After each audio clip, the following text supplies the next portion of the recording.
കട്ടളപ്പടിയിൽ നിന്നുള്ള പ്രാർത്ഥന. നിങ്ങളുടെ വീടിൻ്റെ കട്ടളപ്പടിയിൽ കുരിശ് വരച്ചിട്ട് ഈ പ്രാർത്ഥന ചൊല്ലുന്നത് വളരെ നല്ലതാണ്.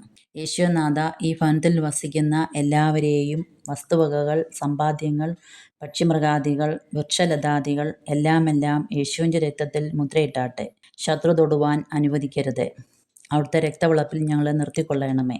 യേശുനാഥ, നീതിമാൻ നീതികേടിലേക്ക് കൈ നീട്ടാതിരിക്കേണ്ടതിന് ദുഷ്ടന്റെ ചെങ്കോൽ നീതിമാന്റെ അവകാശത്തിന്മേൽ ഇരിക്കയില്ല എന്ന് 125 സങ്കീർത്തനത്തിൽ അങ്ങ് പറയുന്നുവല്ലോ. യേശുനാഥ, ദുഷ്ടന്റെ ചെങ്കോലിനെ ഈ ഭവനത്തിൽ നിന്നും എടുത്തു മാറ്റിയാട്ടെ. ദുഷ്ടന്റെയും ചതിയന്റെയും വഞ്ചകന്റെയും ശത്രുവിൻ്റെയും കയ്യിൽ നിന്നും ഞങ്ങളെ പൂർണ്ണമായി വിടുവിച്ചാട്ടെ. ഈ ഭവനത്തിൻ്റെ എല്ലാ അതിരുകളിലും അവിടുത്തെ കാവൽമാലാഖമാരെ കാവലാക്കിയട്ടെ. പിതാവിൻ്റെയും പുത്രൻ്റെയും പരിശുദ്ധ നാമത്തിൽ തന്നെ ആമീൻ. ഈ പ്രാർത്ഥന ദിവസവും ചൊല്ലി പ്രാർത്ഥിക്കുന്നത് നമ്മുടെ ഭവനത്തിലുള്ള സകല പക്ഷിമൃഗാദികൾക്കും സകലവിധമായ ഉപദ്രവങ്ങളിൽ നിന്ന് നമ്മൾക്ക് വിടുതൽ ലഭിക്കുന്നതിനും സകല സംരക്ഷണത്തിനും ഉതകുന്നതാണ്.